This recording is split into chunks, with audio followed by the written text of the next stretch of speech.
quería trastear un poco y bueno, empecé con un par de bombillas y bueno, a partir de ahí bueno, fue aumentando el ecosistema y hasta ahora.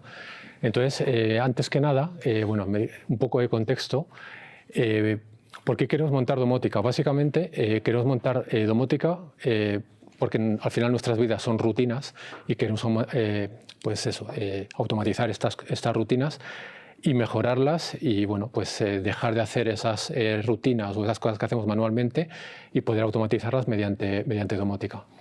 Otra de las razones es por tener un control remoto. Al final, el hecho de poder controlar ciertos aspectos de tu casa desde fuera de tu casa, es decir, pues desde qué ocurre en tu casa, si te has dejado luces encendidas, si tienes algún tipo de, incluso fugas, o sea, cualquier tipo de cosa que os podáis imaginar, se puede hoy en día prácticamente domotizar.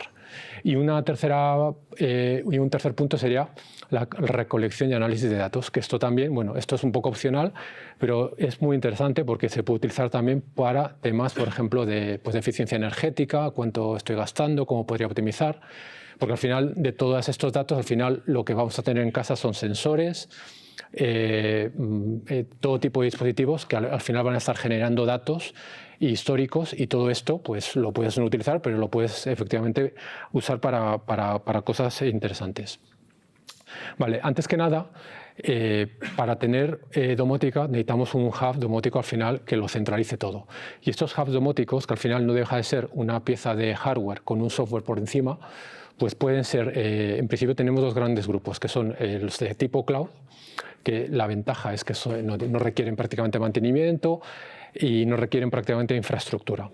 Y luego estarían la parte de los que son locales, que bueno, tienen muchas ventajas, entre otras la privacidad, porque al final, tened en cuenta que si es cloud, al final vuestros datos están viajando a una nube que en principio es segura, pero no sabes dónde está realmente viajando.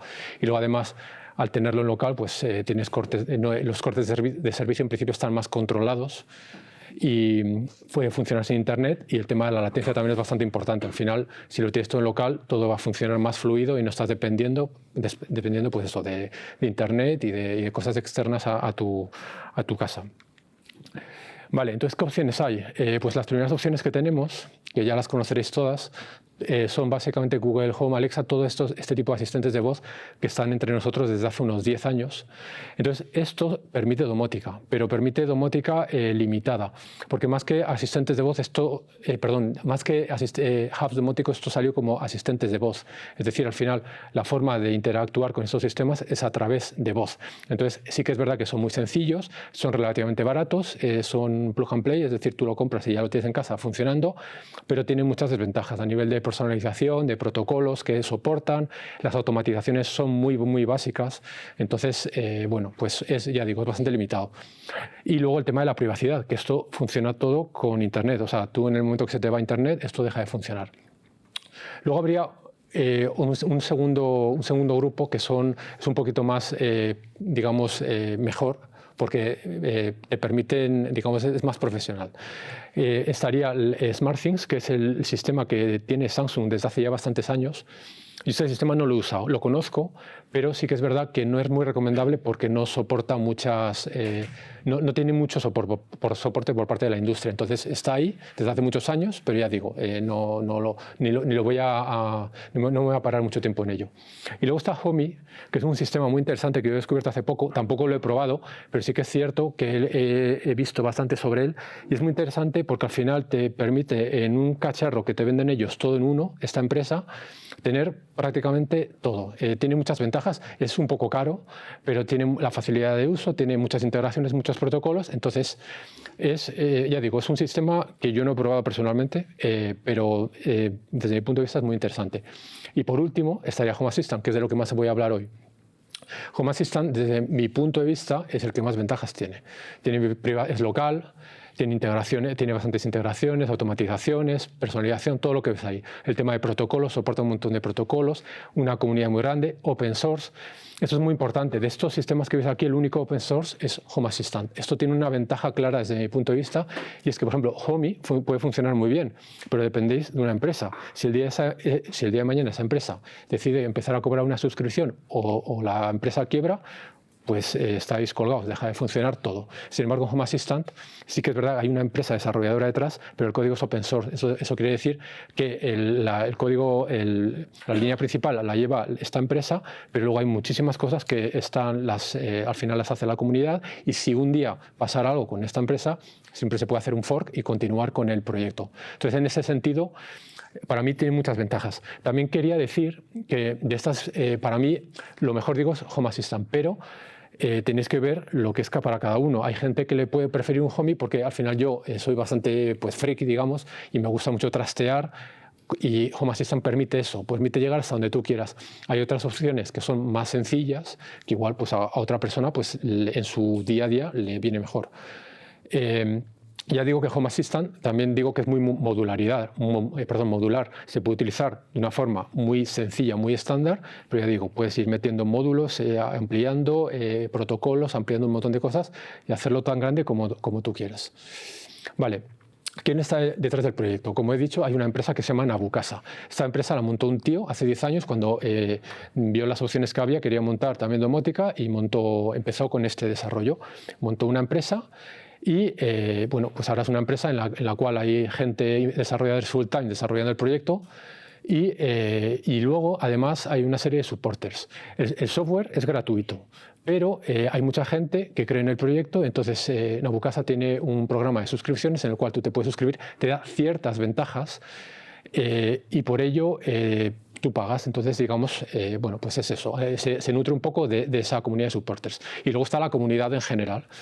Entonces, bueno, decir que tiene un desarrollo muy activo, todos los meses sacan nuevas actualizaciones y dentro de cada mes pues sacan patches. Entonces, el desarrollo es muy activo y funciona muy bien, es muy estable el sistema. ¿Cómo se puede instalar esto? Pues básicamente hay varias vías, pero las dos más importantes es, como he dicho, necesitamos un hardware, que el hardware puede ser algo muy básico, tipo Raspberry, que al final la Raspberry es una plaquita que ahora no, pero antes era más barata, ahora es un poco más cara. O mini PCs de estos pequeñitos que venden pues, en Amazon o en AliExpress. O sea, el hardware no tiene por qué ser muy bestia, con un pequeño mini PC valdría. Y entonces la forma de instalarlo se puede instalar mediante Docker, es decir, como un contenedor. Si tenéis, por ejemplo, Docker Compose, lo podéis meter como un contenedor más, esa sería una forma. Y la otra forma es mediante Home Assistant OS. Home Assistant OS no deja de ser un Linux que está optimizado para que Home Assistant corra por encima de ello. Las dos opciones son perfectamente válidas y recomendadas por Nabucasa, o sea, funcionan las dos. Yo recomendaría, si tengo que elegir una, más Home Assistant OS porque es una opción más redonda. La otra es un poco más técnica, necesitas saber qué es Docker, necesitas instalarlo ahí, pero es igualmente válida. De hecho, yo antes lo tenía con Docker, ahora lo tengo con Home Assistant OS. Y luego también decir que tiene algo de hardware propietario, una cosa que se llama Home Assistant Green, que es básicamente, si no quieres hacer ya nada, ni instalarte, ni comprarte un mini PC ni nada, es un cacharro que ellos venden, te llega a casa y viene ya con Home Assistant instalado con todo, no tienes que hacer nada. Y luego, bueno, he puesto ahí una cosa que se llama Voice Preview, que es básicamente, eso es como un altavoz, como si fuera un Alexa, que te permite controlar a Home Assistant por voz también. Vale, a tener en cuenta, eso es bastante obvio, pero lo dejo caer. Obviamente, si vas a tener esto en casa, es un sistema que va a estar corriendo 24/7, o sea, no lo podemos apagar a ciertas horas o encender, es 24/7. Por eso es importante que el hardware que elijamos pues, no consuma mucho, porque va a estar 24/7. Y luego, obviamente, si tenemos un router, esto tiene que estar conectado al router vía cable, porque al final es lo que garantiza cierta estabilidad del sistema. Vale, si empezamos ya hablando de lo que hay dentro de Home Assistant, me gustaría empezar hablando por las aplicaciones. Las aplicaciones dentro de Home Assistant, lo que se llama aplicación es básicamente una serie de servicios auxiliares que Home Assistant permite correr. Es decir, por ejemplo, Home Assistant necesita una base de datos para funcionar. Entonces, esta base de datos normalmente se instala con una de esas aplicaciones. Hay un marketplace en el que tú puedes elegir bases de datos, por ejemplo, MariaDB, las seleccionas y entonces estaría corriendo de forma auxiliar al servicio principal, que es Home Assistant. Por debajo, lo que tiene de Home Assistant al final es Docker. Es decir, tú, aunque no ves Docker, lo haces todo de forma gráfica muy intuitiva y puedes arrancar la base de datos, pararla y arrancar otros servicios, pero realmente lo que está corriendo por detrás es Docker. y decir únicamente que esto solo se puede hacer, obviamente, si se instala Home Assistant con el Home Assistant OS que he dicho antes, una de las vías de instalación, porque si lo hacemos como con el Home Assistant containerizado, esto ya no se puede porque ya tenemos Home Assistant es un container por sí solo, con lo cual esto de las aplicaciones no existiría, ¿vale? Y para que veáis un poco, bueno, aquí no sé si se ve muy bien, pero básicamente eso sería el marketplace, ¿vale? El marketplace en el que vosotros vais, seleccionáis una aplicación, ya digo, por debajo de Docker, pero al final es muy sencillo, es simplemente pues totalmente gráfico, y ahí os he señalado en negro, en ese cuadrito negro, eso es el MariaDB que os he comentado. Sería, por ejemplo, en este caso que queréis instalar eso, pues instaláis. Hay servicios que están más ligados a Home Assistant, como por ejemplo MariaDB, hay otros que igual no tienen tanto que ver. Por ejemplo, ahí abajo no sé, hay un AdWords, que es un servicio que te permite, por ejemplo, bloqueo de publicidad por DNS. Hay servicios que no están tan ligados, pero bueno, este sistema os permite pues instalar cosas sin tener que pensar un poco más en cómo instalarlo, ¿vale? Luego hay otros servicios que os señalo ahí en rojo, que son relacionados con MQTT, que luego os comento un poco lo que es. Os los marco ahí porque luego los voy a nombrar simplemente, ¿vale? Vale. Aparte de estas aplicaciones, Home Assistant tiene básicamente tres patas. Por un lado, están los dispositivos, que son lo que nosotros queremos dar de alta en Home Assistant, es decir, sensores, bombillas, todo lo que se os ocurra que podamos meter de domótica en una casa. Por otro lado, la segunda pata, y esos dispositivos van a estar en Home Assistant, van a exponer cosas y con eso podemos jugar, podemos encender, podemos apagar de forma manual. Pero la idea, para hacer inteligente la casa, lo suyo es que haya automatizaciones, pues esa sería la segunda pata. Es decir, meter automatizaciones con las cuales se produzcan cosas en función de ciertos disparadores y con ciertas condiciones. Y luego la tercera pata serían los paneles o dashboards, que son básicamente pues, tablones o tablas que nos permiten visualizar de una forma sencilla todos esos dispositivos que vamos a ir integrando. Vale, entonces, si nos fijamos en la primera pata, que es la de los dispositivos, hay tres cuadritos. Para meter nuevos dispositivos, básicamente nosotros tenemos que añadir integraciones. Eso sería un poco la jerarquía, ¿vale? Una integración que es, pues por ejemplo, vamos a poner un ejemplo. Vosotros tenéis una bombilla de Philips Hue, ¿vale? Philips fabrica bombillas inteligentes y la gama es Philips Hue. Entonces, la integración sería Philips Hue, que es la pieza o el módulo que ha desarrollado Philips para poder integrar su ecosistema con Home Assistant. Entonces, Philips Hue sería la integración. Por debajo estarían los dispositivos. Es decir, si nosotros tenemos tres bombillas de Philips Hue, pues estaría la integración Philips Hue y los dispositivos tendríamos las tres bombillas. Es decir, todos los dispositivos pertenecientes al tipo de integración. Y por debajo, lo que exponemos son entidades. Es decir, la bombilla obviamente va a tener una entidad que es un switch, que ese switch lo que nos permite es encender y apagar la bombilla. Digamos que es la entidad principal, pero luego puede tener otras entidades, como por ejemplo el brillo de la bombilla o lo que está el consumo de la bombilla, si hay bombillas que te permiten saber monitorizar el consumo. Entonces, todo ese tipo de entidades se van a exponer para ese dispositivo concreto. Habrá dispositivos que expongan más, otros dispositivos que expongan menos, pero esa es un poco la jerarquía, ¿vale? Integraciones que agrupan dispositivos y cada uno de los dispositivos expone entidades. Vale, voy a hablar un poco de los protocolos. Los protocolos, básicamente, todos los dispositivos, este tipo de dispositivos de los que estoy hablando, son inalámbricos, prácticamente todos. Entonces, si no estamos mucho en este mundillo, ya a mí me pasaba al principio, yo lo primero que hice fue comprar pues, bombillas Wi-Fi, cosas de estas Wi-Fi, porque es el primer protocolo y sin pensar es lo primero que te encuentras en el mercado. Vale, esto es el protocolo más usado, pero no es el más apropiado para IoT. ¿Por qué? Porque es un sistema muy verboso. Eso quiere decir que tiene un alto consumo eléctrico. Entonces, para una bombilla no va a haber problema, o para cualquier cosa que esté conectada a la luz eléctrica. Pero hay ciertos dispositivos, igual que pues hay muchos sitios a los que igual un cable eléctrico no puede llegar. Por ejemplo, si quieres poner un sensor, un PIR, que es básicamente uno de estos sensores que suele haber, que son sensores de movimiento por infrarrojo, esos sensores, si son Wi-Fi, no podrían existir. ¿Por qué? Porque al final, como digo, hay un alto consumo eléctrico y eso, o sea, todos los dispositivos Wi-Fi tienen que tener conexión eléctrica. Y eso es, bueno, pues en algunos aspectos, para algunos dispositivos no hay problema, pero para otros sí.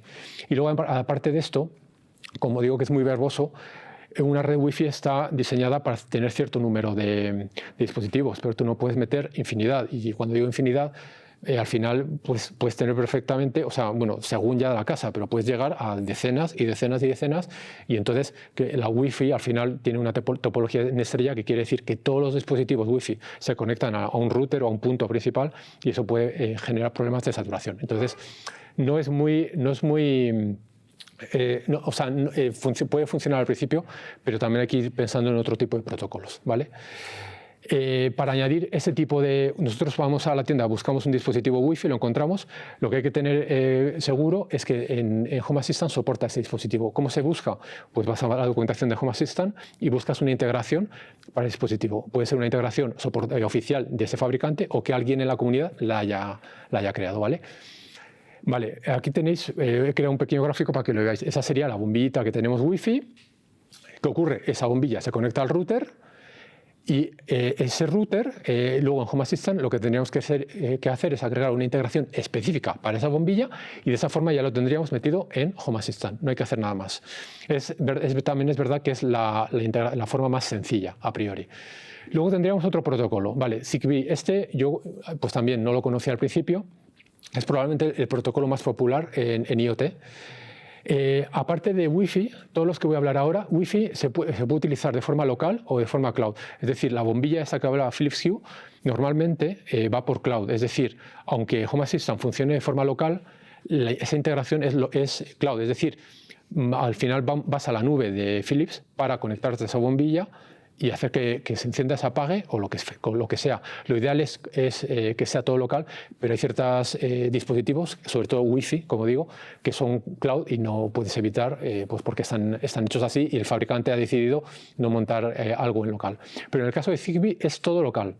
Vale, esto, a diferencia de Wi-Fi, tiene muy poco consumo eléctrico. Entonces, los dispositivos esos que os decía, que son, por ejemplo, sensores de movimiento, yo os puedo decir que tengo de este tipo de sensores, y con una pila de botón me pueden durar perfectamente 2 años. O sea, eso, claro, en Zigbee es imposible. Otra ventaja que tiene esta red es que, a diferencia de la anterior, que era estrella, esta es de tipo MES. ¿Eso qué quiere decir? Que todos los dispositivos que no sean de batería, por ejemplo, una bombilla de tipo Zigbee, hace a su vez de router, es decir, reenvía paquetes. ¿Eso qué quiere decir? Que así como en Zigbee, cuantos más dispositivos era más problemático, en Wi-Fi, en Zigbee pasa lo contrario. En Zigbee, cuanto más dispositivos metes, haces más robusta la red, porque realmente estás llegando a más sitios. Va a haber un punto principal, que es a donde llegan todos, pero luego todos esos dispositivos que funcionan como router, como enrutadores, a su vez ayudan a hacer más robusta la red Wi-Fi, ¿vale? Obviamente, como os podéis imaginar, esto no se conecta a un router normal, Wi-Fi. Necesitas un coordinador que se llama, que es una piecita más de hardware, que lo que permite es conectar este tipo de dispositivos. ¿Y cómo es? Tiene esta pinta. Básicamente se llama un dongle USB, que es básicamente eso, se conectaría por USB a nuestra instancia de Home Assistant, si está pues en un mini PC, donde esté. Y ya está, no haría falta nada más. Lo que sí que haría falta es que esto, bueno, a nivel de Home Assistant, hay dos formas de integrarlo. Hay una forma más complicada, que si tienes MQTT. Lo voy a explicar ahora. MQTT es básicamente un sistema de mensajería para dispositivos IoT que permite intercambiar mensajes. Entonces, si ya tienes un broker de estos de MQTT que te permite hacer este tipo de cosas, pues igual merece la pena hacerlo así. Si no, es mucho más sencillo. Una de estas integraciones de las que hablábamos antes, que se llama ZHA, la instalas, se engancha con este dongle, y a partir de ahí ya cada vez que quieres instalar un nuevo dispositivo, pues simplemente lo emparejas, que es un proceso muy muy sencillo, y ya estaría, ¿vale?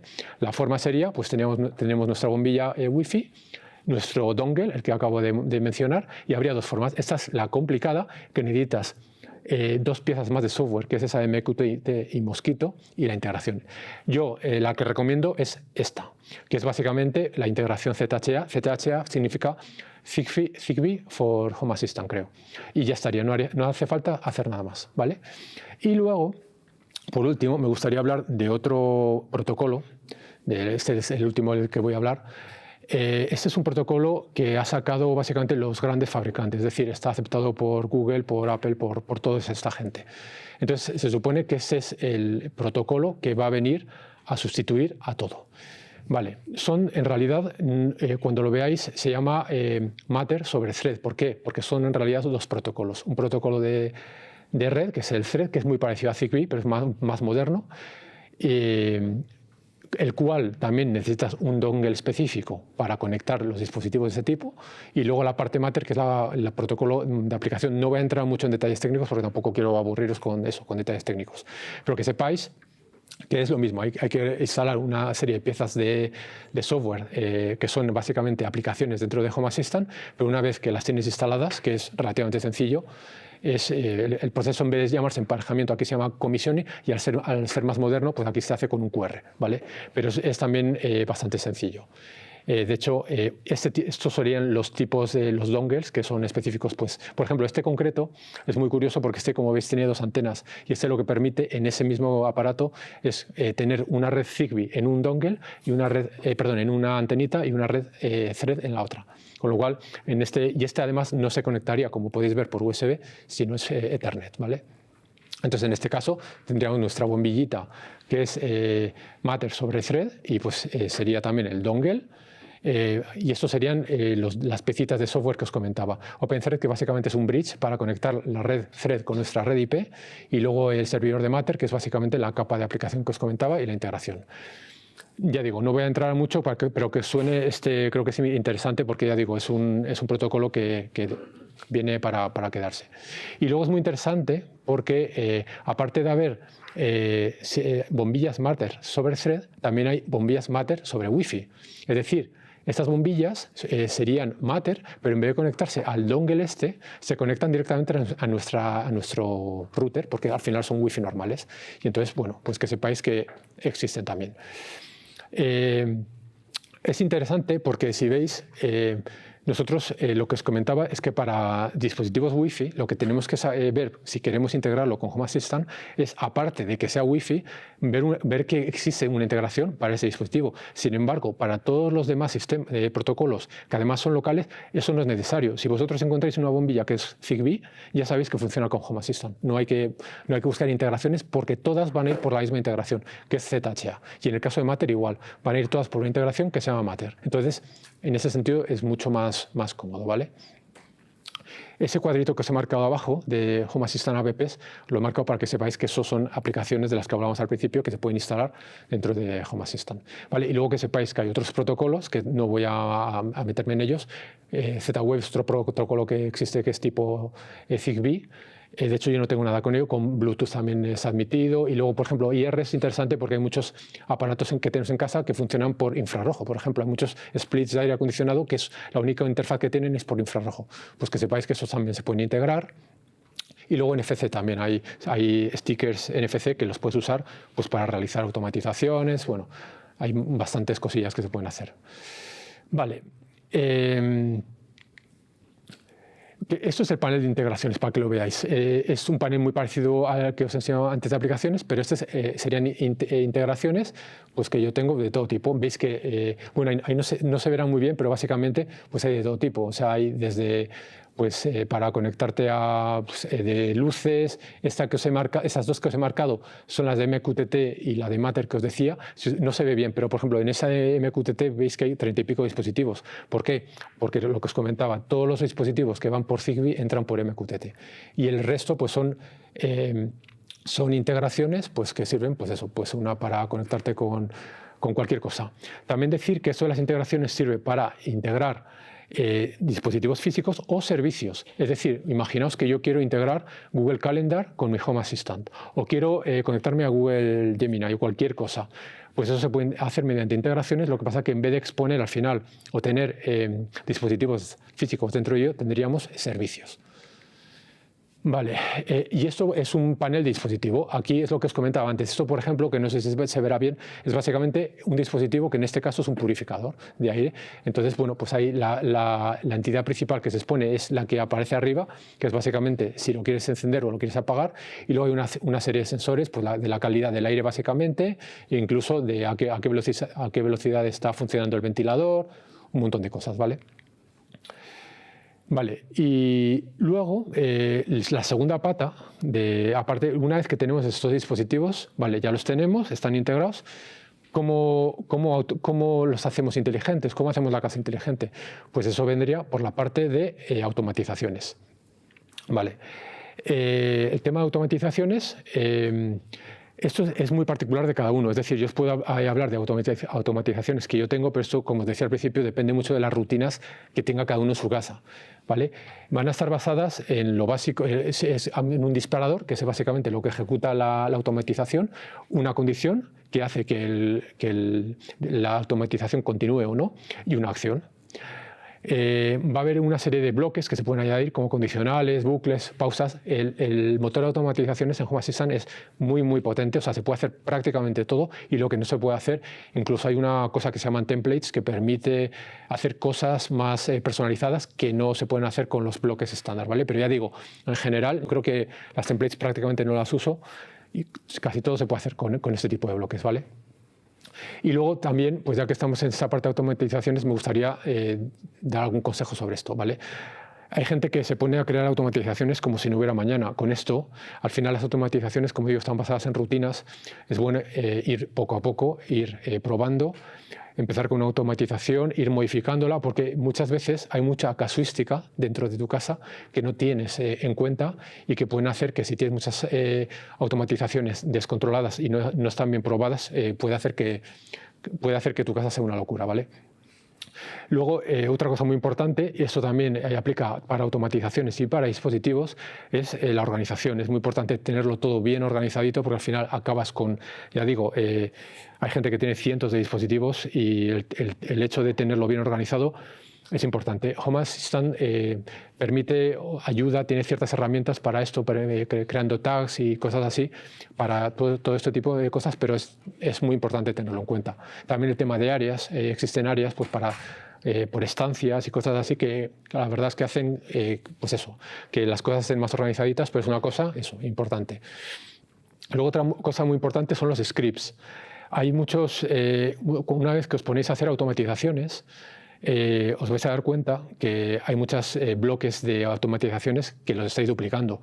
Entonces, hay otro concepto dentro de Home Assistant que son los scripts, que son básicamente automatizaciones que no tienen disparador, pero se pueden llamar desde otras automatizaciones.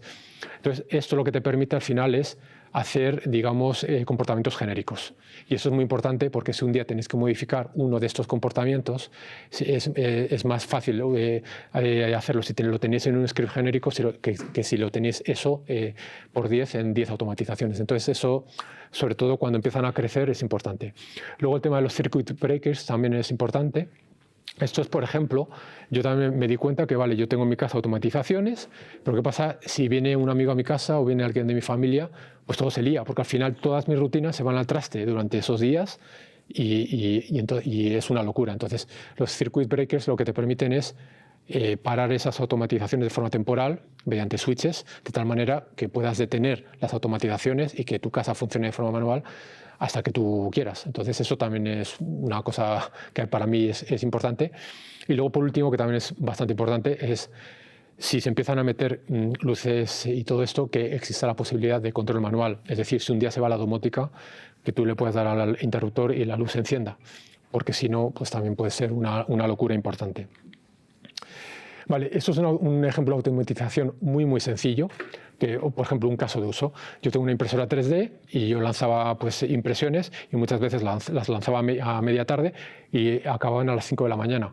¿Qué pasa? Que yo a las 5 de la mañana, claro, la impresora se quedaba encendida y la apagaba pues, al día siguiente. Entonces, pues no consume mucho, pero quería que se mantuviera apagada. Entonces, esto lo que hace en el cuando es básicamente es que a los 20 minutos de que se acabe, de que el status ya esté finalizado, pues se lanza esta automatización. Lo que tenéis en el Easy es un circuit breakers, es si ese booleano está a true, continúa, y en el hacer básicamente apaga la impresora, con lo cual cada vez que termina una impresión pues automáticamente se apaga la impresora.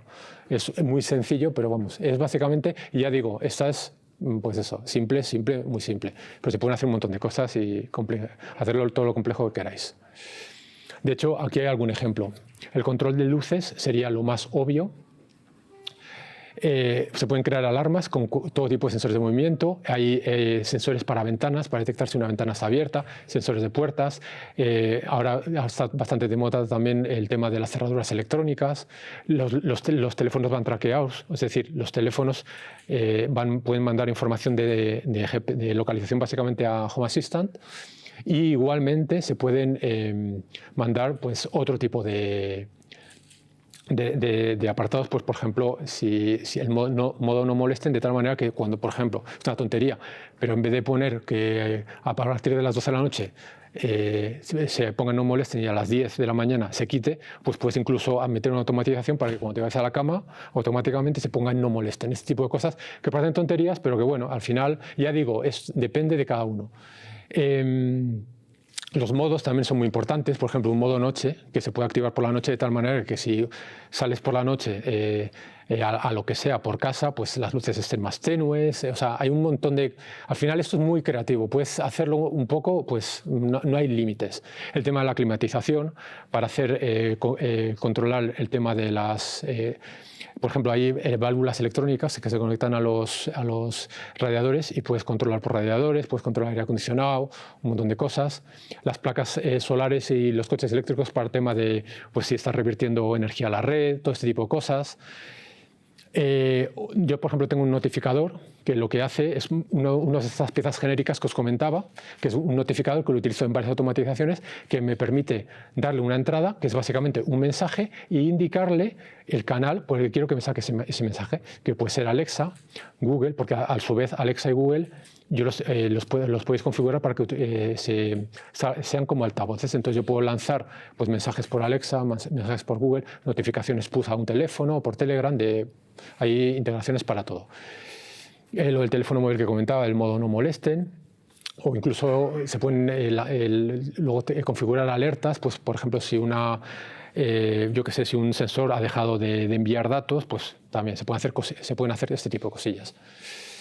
Vale, y la tercera pata serían los dashboards, que los dashboards pues eso, permiten monitorizar cualquier aspecto de Home Assistant. Cuando instaléis Home Assistant por primera vez vais a ver que hay una serie de dashboards que son automáticos, o sea, ya se crean con todo lo que tengáis y se van, a medida que vais metiendo nuevas cosas, ahí van apareciendo, pero cuando llevéis un poco con Home Assistant veréis que vais a querer crear un dashboard vosotros. En el pasado se hacía con ficheros YAML, que era bastante horrible, la verdad, porque no era, o sea, era bastante complicado, y ahora ya no, o sea, se puede seguir haciendo, de hecho hay un YAML por detrás, pero al final ahora la interfaz gráfica de Home Assistant lo ha facilitado mucho, es todo con cajitas, es muy sencillo y se puede hacer cualquier tipo. Sí que recomiendo normalmente dos tipos de organización, que puede ser o por tipo de dispositivo, es decir, pues yo aquí tengo todos los dispositivos en este dashboard que me permiten ver la seguridad de la casa, es decir, todos los sensores de movimiento, cámaras, etcétera. O por áreas, pues digo, pues todo lo que tengo en el salón, pues quiero ver todo lo que hay en el salón, ¿vale? Y luego los wall panels son muy interesantes. Los wall panels al final son, pues, yo qué sé, tú imagínate que en el salón quieres montar un marco digital. Pues te puedes comprar un marco normal o puedes montar un wall panel de estos, que es básicamente una tableta, normalmente Android, porque se instala mejor en Android, y ahí lo que haces es crear una especie de usuario para esa tableta, y lo que vas a tener es un dashboard personalizado para ese wall panel. Y es muy chulo porque al final tú en esa tableta también estás, porque dices, vale, la puedes colocar incluso en una pared. Y claro, ¿cómo controlas que esa tableta esté siempre cargada? Porque al final tú también tienes control de la batería. Entonces tú puedes controlar los ciclos de carga de la batería, pues por ejemplo, para que siempre esté entre el 20 y el 80%, que es en teoría el porcentaje óptimo de una batería. Y lo puedes integrar con cosas, por ejemplo, como pues eso, con un marco digital, que te aparezca pues el panel que quieras con todos los controles de Home Assistant que te dé la gana y que al cabo de un minuto pues se quite. O que si no hay nadie, porque tú al final también controlas que se encienda o se apague. O sea, ya digo, posibilidades infinitas.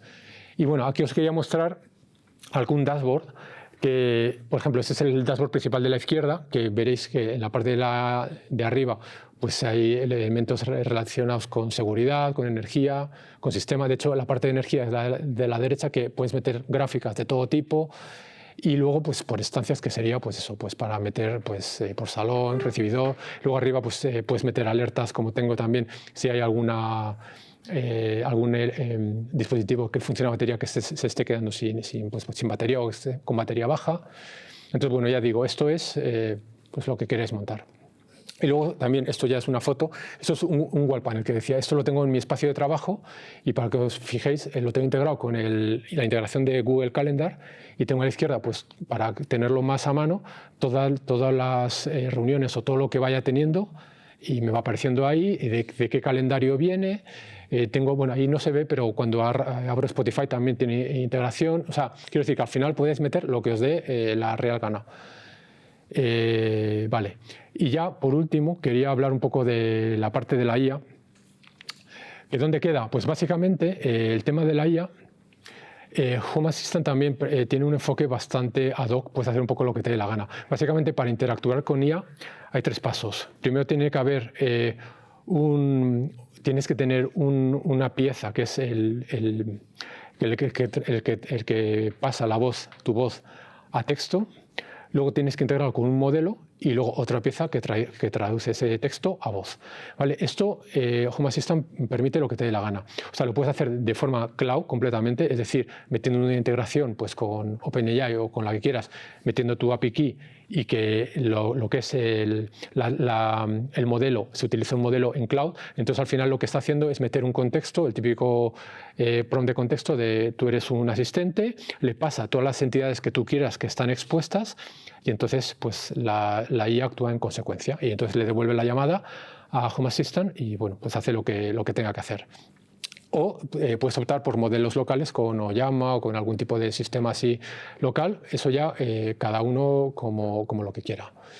¿Vale? Y luego además se permite, aparte de este sistema, se pueden ejecutar acciones que se pueden integrar con automatizaciones. Es decir, tú puedes lanzar una automatización con un disparador que sea, pues a esta hora, mírame, te paso esta entidad cámara y esta otra entidad cámara. Y quiero que me digas, por ejemplo, si esta entidad está, voy a poner un ejemplo, si esta entidad, por ejemplo, está apuntando a ropa que tengo tendida y está lloviendo, pues avísame. Entonces eso se lo pasa al modelo y te va a decir, o descríbeme qué ves aquí. Entonces ese tipo de cosas ya existen y se pueden hacer. O sea, al final estás utilizando se llama además AI Task, que al final lo que le pasa es una serie de entidades y un prompt sobre lo que tú quieres hacer.